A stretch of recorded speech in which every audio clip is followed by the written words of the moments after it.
प्रसन्नाङ्गरागं प्रभाकाञ्चनाङ्गं जगद्भीतिशौर्यं तुषाराद्रिधैर्यम्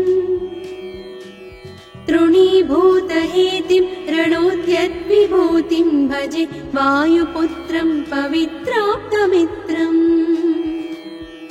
भजे पावनं भावनानित्यवासम् भजे बालभानुं प्रभाचारुभासम् भजे चन्द्रिकाकुन्दमन्दारहासम् भजे सन्ततं रामभूपालदासम् भजे लक्ष्मणप्राणरक्षातिदक्षं भजे तोषितानेकगीर्वाणपक्षम् भजे घोरसङ्ग्रामसीमाहताक्षं भजे रामनामातिसम्प्राप्तरक्षम् कृताभीलनादं क्षितिक्षिप्तपादम् घनक्रान्तभृङ्गं कटिस्थोरुजङ्घम् वियद्व्याप्तकेशं भुजाश्लेषितास्मम् जयश्रीसमेतं भजे रामदूतम् जलज्वालघातं भ्रमच्चक्रवालं कठोराट्टहासं प्रभिन्नाब्जजाण्डम् महासिंहनादाद्विशीर्णत्रिलोकं भजे आञ्जनेयं प्रभुं वज्रकायम् रणे भीषणे मेघनादे सनादे सरोषे समारोपिते मित्रमुख्ये खगानां घनानां सुराणां च मार्गे नतं तं वहं तं हनुमन्तमीडे कनद्रत्नजम्भारिदम्भोळिधारं कनद्दन्तनिर्धूतकालोग्रदन्तम् पदाघातभीताब्धिभूताधिवासं रणक्षोणिदक्षं भजे पिङ्गळाक्षम् महाग्राहपीडा महोत्पातपीडा महारोगपीडा महातीव्रपीडा हरत्यासुते पादपद्मानुरक्तो नमस्ते कपिश्रेष्ठ रामप्रियो यः सुधा सिन्धुमुल्लङ्घ्य नाथोग्रदीप्तः सुधा चौषधीस्ता प्रगुप्तप्रभावः षडद्रोणशैलस्य सारेण सेतुं विना भूस्वयं कः समर्थः कपीन्द्रः निरातङ्कमाविश्य लङ्कां विसङ्गो भवानेव सीतातिशोकापहारी समुद्रान्तरङ्गादिरौद्रं विनिद्रम् विलङ्घ्योरुजङ्घस्तुता मर्त्यसङ्घः रमानाधरामः क्षमानाधरामः अशोकेन शोकं विहाय प्रहर्षम् वनान्तर्घनं जीवनं दानवानं विपाट्य प्रहर्षात् हनूमान् त्वमेव जराभारतो भूरिपीडां शरीरे निराधारणारूढगाढप्रतापे भवत्पादभक्तिं भवद्भक्तिरक्तिम् कुरु श्रीहनुमत्प्रभो मे दयाळो महायोगिनो ब्रह्मरुद्रादयो वा न जानन्ति तत्त्वं निजं राघवस्य कथं ज्ञायते मातृसे नित्यमेव प्रसीद प्रभो वानरेन्द्रो नमस्ते नमस्ते महासत्त्ववाहाय तुभ्यम् नमस्ते महावज्रदेहाय तुभ्यम् नमस्ते परिभूतसूर्याय तुभ्यम् सर्वकार्याय तुभ्यम् नमस्ते सदा ब्रह्मचर्याय तुभ्यं नमस्ते सदा वायुपुत्राय तुभ्यम् नमस्ते सदा पिङ्गलाक्षाय तुभ्यं नमस्ते सदा रामभक्ताय तुभ्यम् हनुमद्भुजङ्गप्रयातं प्रभाते प्रदोषेऽपि वाचार्थरात्रेऽपि मध्यः पठन्नस्नतोऽपि प्रमुक्ताघजालः सदा सर्वदा रामभक्तिं प्रयाति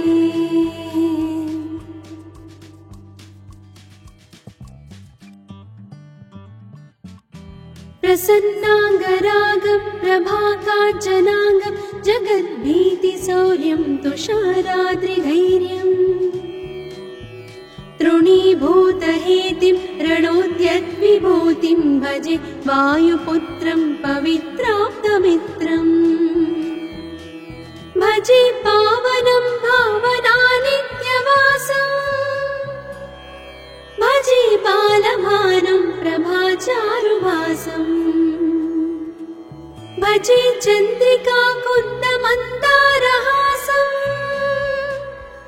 भजे सन्ततं रामभूपालदासम्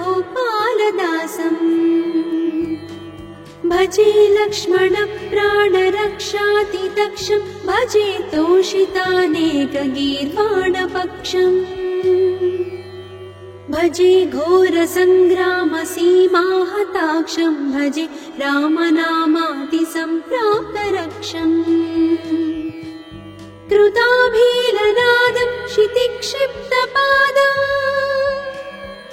घनक्रान्तभृङ्गं कटिस्थोरुजङ्घम्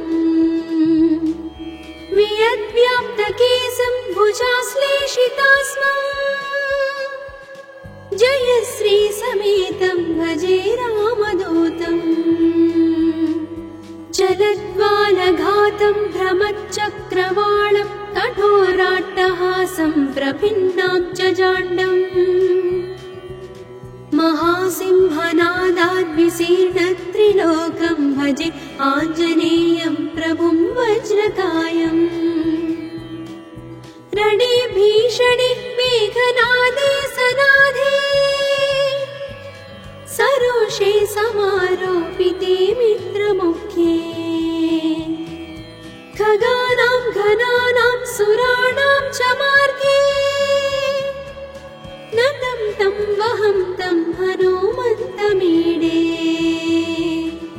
कनद्रत्नजम्भारिदम्भोळिधारं कनद्दन्तनिर्धूतकालोग्रदन्तम् पदाघातभीताब्धिभूताधिवासं रणक्षोणिदक्षं भजे पिङ्गलाक्षम्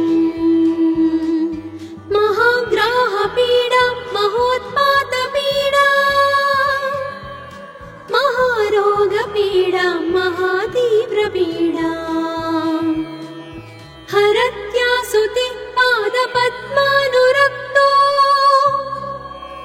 नमस्ते कपिश्रेष्ठ रामप्रियो यः सुधा सिन्धुमुल्लङ्घ्य नाथोग्रदीप्तः सुधा चौषधीस्ता प्रगुप्तप्रभावः षडद्रोणशैलस्य सारेण सेतुं विना भूस्वयं कः समर्थः कपीन्द्रः निरातङ्कमाविश्य लङ्कां विसङ्गो भवानेव सीतातिशोकापहारी समुद्रान्तरङ्गादिरौद्रं विनिद्रम् विलङ्घ्योरुजङ्घस्तुता मर्त्यसङ्घः रमानाधरामः क्षमानाधरामः अशोकेन शोकं विहाय प्रहर्षम् वनान्तर्घनं जीवनं दानवानं विपाट्य प्रहर्षा हनुमान् त्वमेव जराभारतो भूरिपीडां शरीरे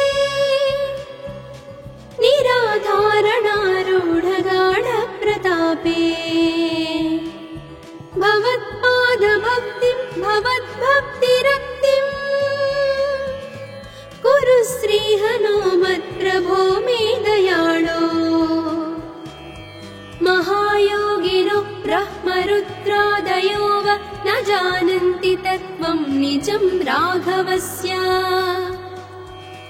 कथं ज्ञायते मातृसेनित्यमेव प्रसीद प्रभो वानरेन्द्रो नमस्ते नमस्ते महासत्त्ववाहाय तुभ्यम्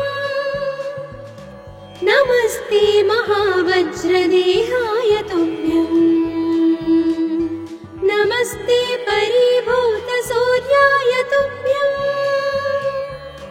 नमस्ते कृतामर्त्यकार्याय तुभ्यम्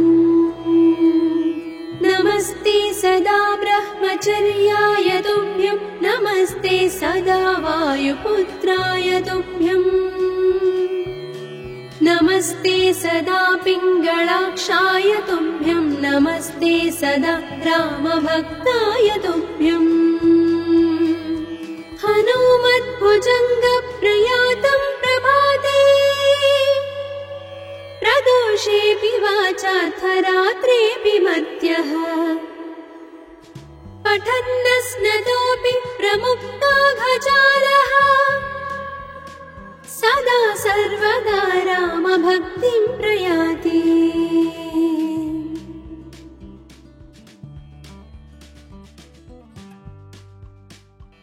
प्रसन्नाङ्गरागं प्रभाकाञ्चनाङ्गं जगद्भीतिशौर्यं तुषाराद्रिधैर्यम् तृणीभूतहेतिं रणोद्यद्विभूतिं भजे वायुपुत्रं पवित्राप्तमित्रम् भजे पावनं भावनानित्यवासम् भजे बालभानुं प्रभाचारुभासम् भजे चन्द्रिकाकुन्दमन्दारहासम् भजे सन्ततं रामभूपालदासम् भजे लक्ष्मणप्राणरक्षातिदक्षम् भजे तोषितानेकगीर्वाणपक्षम् भजे घोरसङ्ग्रामसीमाहताक्षम् भजे रामनामातिसम्प्राप्तरक्षम् कृताभीलनादं क्षितिक्षिप्तपादम् घनक्रान्तभृङ्गं कटिस्थोरुजङ्घम् वियद्व्याप्तकेशं भुजाश्लेषितास्मम् जयश्रीसमेतं भजे रामदूतम् चलद्वालघातं भ्रमच्चक्रवालं कठोराट्टहासं प्रभिन्नाब्जजाण्डम्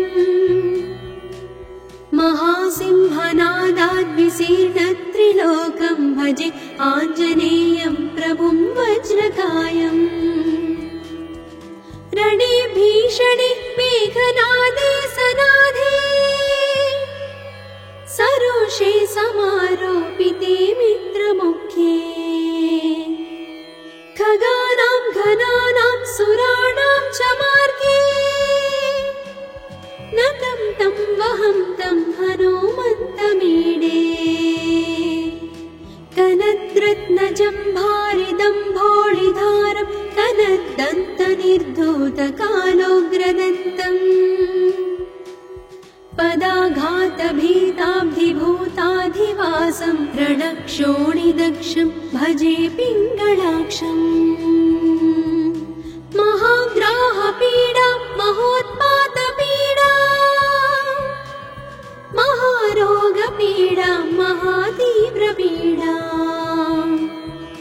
हरत्यासुते पादपद्मानुरक्तो नमस्ते कपिश्रेष्ठ रामप्रियो यः सुधा सिन्धुमुल्लङ्घ्य नाथोग्रदीप्तः सुधा चौषधीस्ता प्रगुप्तप्रभावः षडद्रोणशैलस्य सारेण सेतुं विना भूस्वयं कः समर्थः कपीन्द्रः निरातङ्कमाविश्य लङ्कां विसम्पो भवानेव सीता हि शोकापहारी समुद्रान्तरङ्गादिरौद्रं विनिद्रम् प्रस्तुता मर्त्यसङ्घः रमानाधरामः क्षमानाधरामः अशोकेन शोकं विहाय प्रहर्षम् वनान्तर्घनं जीवनं दानवानं विपाट्य प्रहर्षात् हनूमान् त्वमेव जराभारतो भूरिपीडां शरीरे निराधारणारूढगाढप्रतापे भवत्पादभक्तिं भवद्भक्तिरक्तिं कुरु श्रीहनुमत्प्रभो मे दयाळो महायोगिनो ब्रह्मरुद्रादयो वा न जानन्ति तत्त्वं निजं राघवस्य कथं ज्ञायते मातृसेदित्यमेव प्रसीद प्रभो वानरेन्द्रो नमस्ते नमस्ते महासत्त्ववाहाय तुभ्यं नमस्ते महावज्रदेहाय तुभ्यं नमस्ते परिभूतसूर्याय तुभ्यं नमस्ते कृतामर्त्यकार्याय तुभ्यं नमस्ते सदा ब्रह्मचर्याय तुभ्यं नमस्ते सदा वायुपुत्राय तुभ्यं नमस्ते सदा पिङ्गळाक्षाय तुभ्यं नमस्ते सदा रामभक्ताय तुभ्यं हनुमद्भुजङ्गप्रयातं प्रभाते प्रदोषेऽपि वाचार्थरात्रेऽपि मर्त्यः पठन्नस्नतोऽपि प्रमुक्ताघचारः सदा सर्वदा रामभक्तिं प्रयाति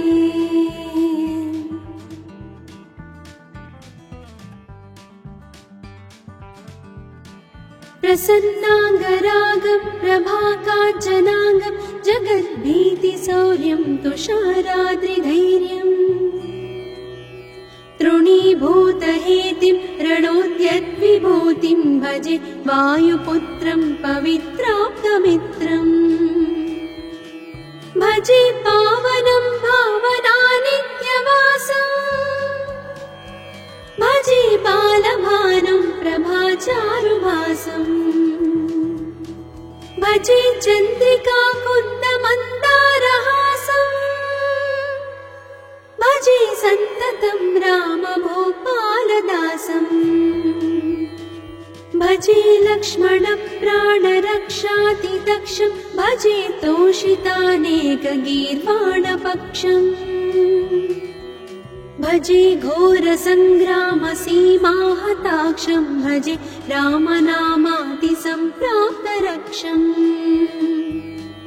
कृताभीलनादं क्षितिक्षिप्तपादम् घनक्रान्तभृङ्गं कटिस्थोरुजङ्घम् वियद्व्याप्तकेशं भुजाश्लेषितास्मम् जय श्री समेतं भजे रामदूतम् जलद्वालघातं भ्रमच्चक्रवालं कठोराट्टहासं प्रभिन्नाब्जजाण्डम् महासिंहनादाद्विशीर्णत्रिलोकं भजे आञ्जनेयं प्रभुं वज्रकायम् रणे भीषणे मेघनादे सनादे सरोषे समारोपिते मित्रमुख्ये खगानां घनानां सुराणां च मार्गे नतं तं वहं तं हनुमन्तमीडे कनद्रत्नजम्भारिदम्भोळिधारं कनद्दन्तनिर्धूतकालोग्रदन्तम् पदाघातभीताब्धिभूताधिवासं रणक्षोणिदक्षं भजे पिङ्गळाक्षम् महाग्राहपीडा महोत्पातपीडा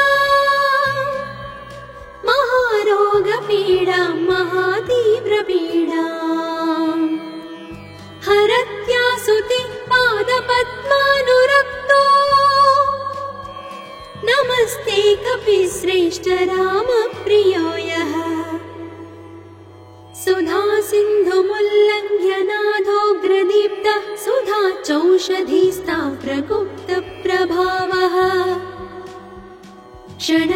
षडद्रोणशैलस्य सारेण सेतुं विना भू स्वयं कः समर्थः कपीन्द्रः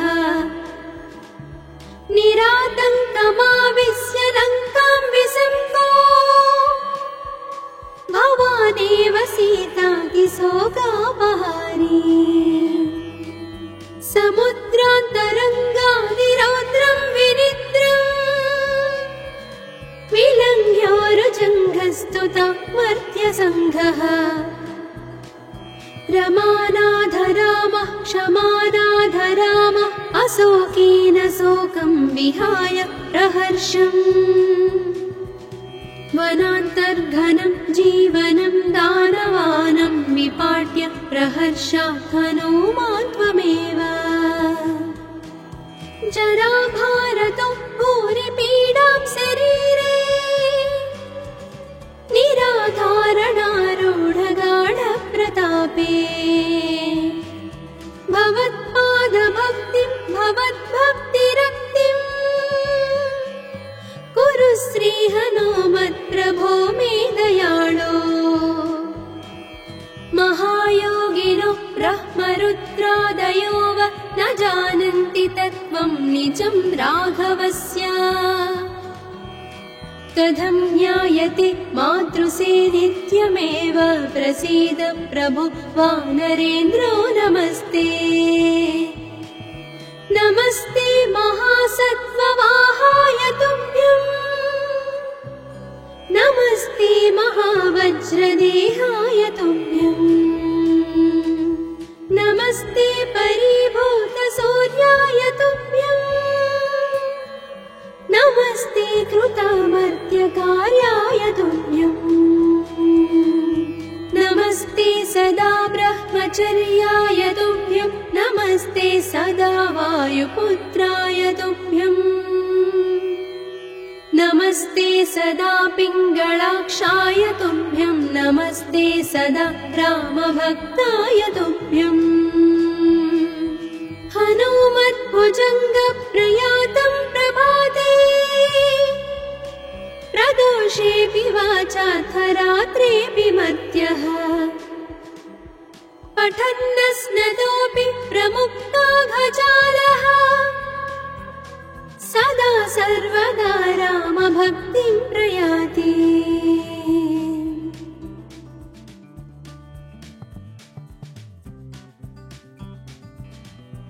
प्रसन्नाङ्गरागं प्रभाकाञ्चनाङ्गं जगद्भीतिशौर्यं तुषाराद्रिधैर्यम्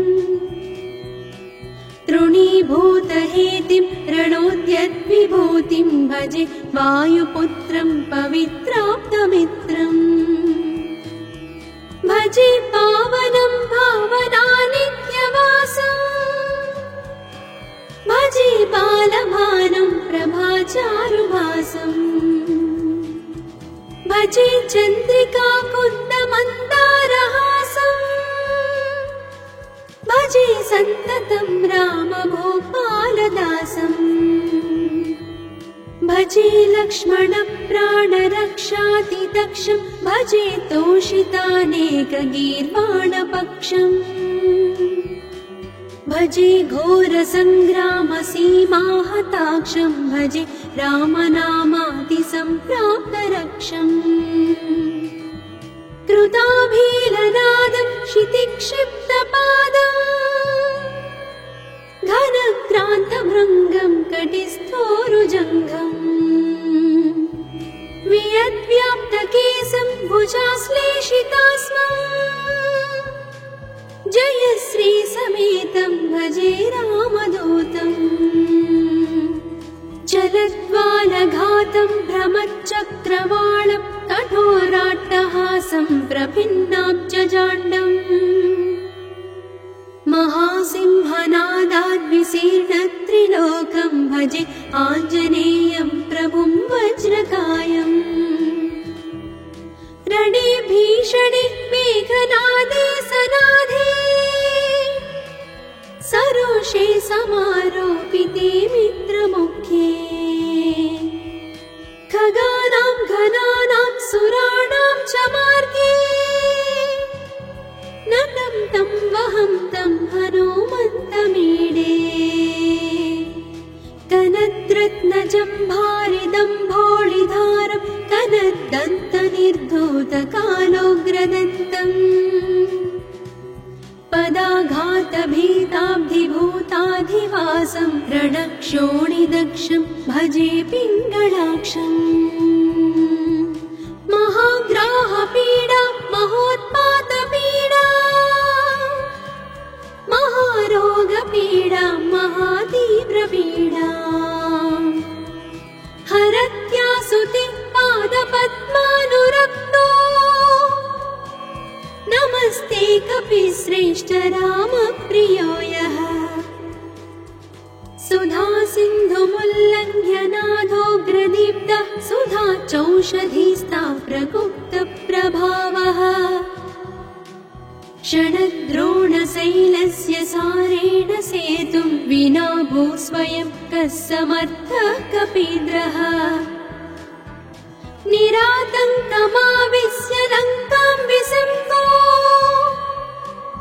भवानेव सीतातिशोकापहारी समुद्रान्तरङ्गादिरौद्रं विनिद्रम् विलङ्घ्योरुजङ्घस्तुता मर्त्यसङ्घः रमानाथ रामः क्षमानाथ रामः अशोकेन शोकं विहाय प्रहर्षम् वनान्तर्घनं जीवनं दानवानं विपाट्य प्रहर्षात् हनुमान् त्वमेव जराभारतो भूरिपीडां शरीरे निराधारणारूढगाढप्रतापे भवत्पादभक्तिं भवद्भक्तिरक्तिम् कुरु श्रीहनुमत्प्रभो मे दयाळो महायोगिनो ब्रह्मरुद्रादयो वा न जानन्ति तत्त्वं निजं राघवस्य कथं ज्ञायते मातृसे नित्यमेव प्रसीद प्रभो वानरेन्द्रो नमस्ते नमस्ते महासत्त्ववाहाय तुभ्यम् नमस्ते महावज्रदेहाय तुभ्यम् नमस्ते परिभूतसूर्याय तुभ्यम् नमस्ते कृतामर्त्यकार्याय तुभ्यम् नमस्ते सदा ब्रह्मचर्याय तुभ्यं नमस्ते सदा वायुपुत्राय तुभ्यम् नमस्ते सदा पिङ्गळाक्षाय तुभ्यं नमस्ते सदा रामभक्ताय तुभ्यम् हनुमद्भुजङ्गप्रयातं प्रभाते प्रदोषेऽपि वाचार्थरात्रेऽपि मर्त्यः पठन्नस्नतोऽपि प्रमुक्ताघचालः सदा सर्वदा रामभक्तिं प्रयाति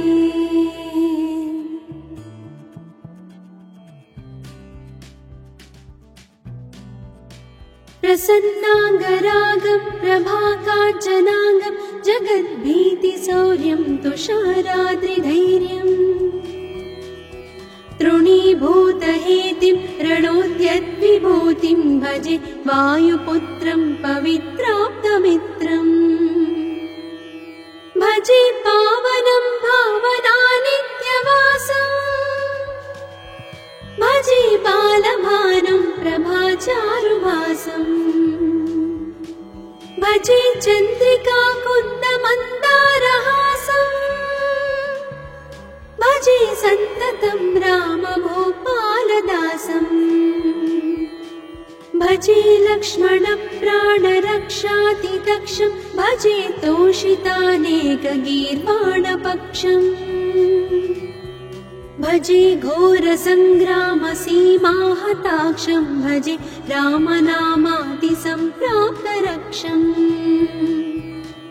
कृताभीलनादं क्षितिक्षिप्तपादम् घनक्रान्तभृङ्गं कटिस्थोरुजङ्घम् वियद्व्याप्तकेशं भुजाश्लेषितास्मम् जयश्रीसमेतं भजे रामदूतम् चलद्वालघातं भ्रमच्चक्रवालं कठोराट्टहासं प्रभिन्नाब्जजाण्डम्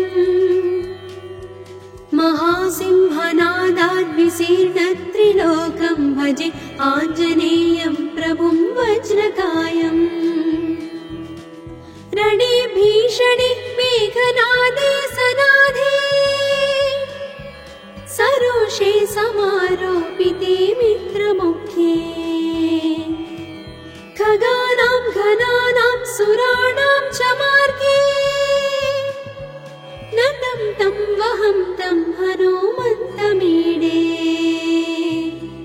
कनद्रत्नजम्भारिदम्भोळिधारं कनद्दन्तनिर्धूतकालोग्रदन्तम् पदाघातभीताब्धिभूताधिवासं रणक्षोणिदक्षं भजे पिङ्गळाक्षम् महाग्राहपीडा महोत्पातपीडा महारोगपीडा महातीव्रपीडा हरत्यासुते पादपद्मानुरक्तो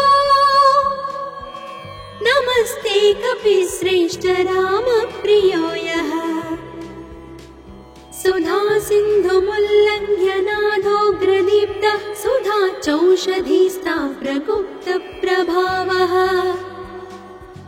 षडद्रोणशैलस्य सारेण सेतुं विना भूस्वयं कः समर्थः कपीन्द्रः निरातङ्कमाविश्य लङ्कां विसङ्गो भवानेव सीतातिशोकापहारी समुद्रान्तरङ्गादिरौद्रं विनिद्रम् विलङ्घ्योरुजङ्घस्तुता मर्त्यसङ्घः रमानाधरामः क्षमानाधरामः अशोकेन शोकं विहाय प्रहर्षम् वनान्तर्घनं जीवनं दानवानं विपाट्य प्रहर्षात् हनुमान् त्वमेव जराभारतो भूरिपीडां शरीरे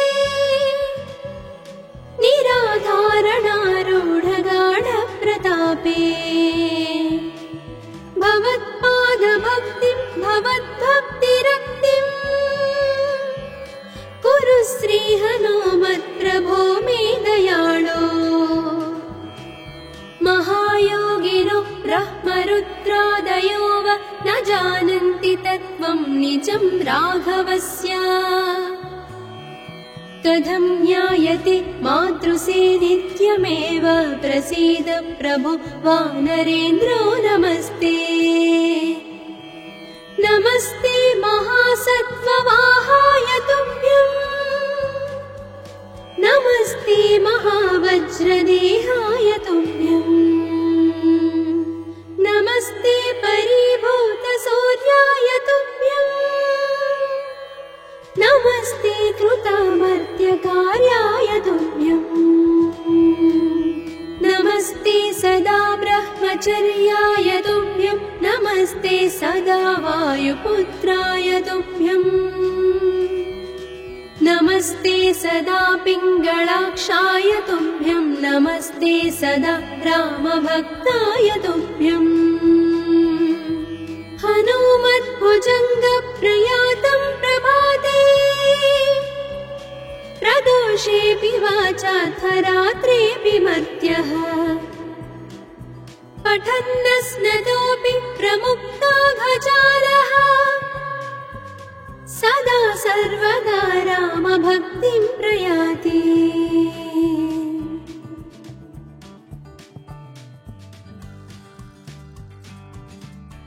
प्रसन्नाङ्गरागं प्रभाकाञ्चनाङ्गं जगद्भीतिशौर्यं तुषाराद्रिधैर्यम् तृणीभूतहेतिं रणोद्यद्विभूतिं भजे वायुपुत्रं पवित्राप्तमित्रम् भजे पावनं भावनानित्यवासम् भजे बालभानं प्रभाचारुभासम् भजे चन्द्रिकाकुन्दमन्दारहासम् भजे सन्ततं रामभूपालदासम् भजे लक्ष्मणप्राणरक्षातिदक्षं भजे तोषितानेकगीर्वाणपक्षम् भजे घोरसङ्ग्रामसीमाहताक्षं भजे रामनामातिसम्प्राप्तरक्षम् कृताभीलनादं क्षितिक्षिप्तपादम् घनक्रान्तभृङ्गं कटिस्थोरुजङ्घम् वियद्व्याप्तकेशं भुजाश्लेषितास्मम् जयश्रीसमेतं भजे रामदूतम् जलद्वालघातं भ्रमच्चक्रवालं कठोराट्टहासं प्रभिन्नाब्जजाण्डम् महासिंहनादाद्विशीर्णत्रिलोकं भजे आञ्जनेयं प्रभुं वज्रकायम् रणे भीषणे मेघनादे सनादे सरोषे समारोपिते मित्रमुख्ये खगानां घनानां सुराणां च मार्गे नतं तं वहं तं हनुमन्तमीडे कनद्रत्नजम्भारिदम्भोळिधारं कनद्दन्तनिर्धूतकालोग्रदन्तम् पदाघातभीताब्धिभूताधिवासं रणक्षोणिदक्षं भजे पिङ्गळाक्षम् महाग्राहपीडा महोत्पातपीडा महारोगपीडा महातीव्रपीडा हरत्यासुते पादपद्मानुरक्तो नमस्ते कपिश्रेष्ठ रामप्रियो यः सुधा सिन्धुमुल्लङ्घ्य नाथोग्रदीप्तः सुधा चौषधीस्ता प्रगुप्तप्रभावः षडद्रोणशैलस्य सारेण सेतुं विना भूस्वयं कः समर्थः कपीन्द्रः निरातङ्कमाविश्य लङ्कां विसिम्हो भवानेव सीतातिशोकापहारी समुद्रान्तरङ्गादिरौद्रं विनिद्रम् विलङ्घ्योरुजङ्घस्तुता मर्त्यसङ्घः रमानाथ रामः क्षमानाथ रामः अशोकेन शोकं विहाय प्रहर्षम् वनान्तर्घनं जीवनं दानवानं विपाट्य प्रहर्षात् हनूमान् त्वमेव जराभारतो भूरिपीडां शरीरे निराधारणारूढगाढप्रतापे भवत्पादभक्तिं भवद्भक्तिरक्तिम् कुरु श्रीहनुमत्प्रभो मे दयाळो महायोगिनो ब्रह्मरुद्रादयो वा न जानन्ति तत्त्वं निजं राघवस्य कथं ज्ञायते मातृसे नित्यमेव प्रसीद प्रभो वानरेन्द्रो नमस्ते नमस्ते महासत्त्ववाहाय तुभ्यम् नमस्ते महावज्रदेहाय तुभ्यम्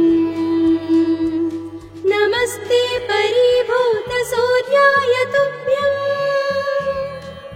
नमस्ते कृतामर्त्यकार्याय तुभ्यम् नमस्ते सदा ब्रह्मचर्याय तुभ्यम् नमस्ते सदा वायुपुत्राय तुभ्यम् नमस्ते सदा पिङ्गळाक्षाय तुभ्यम् नमस्ते सदा रामभक्ताय तुभ्यम् हनुमद्भुजङ्गप्रयातं प्रभाते प्रदोषेऽपि वाचार्थरात्रेऽपि मध्यः पठन्नस्नतोऽपि प्रमुक्ताघजालः सदा सर्वदा रामभक्तिं प्रयाति।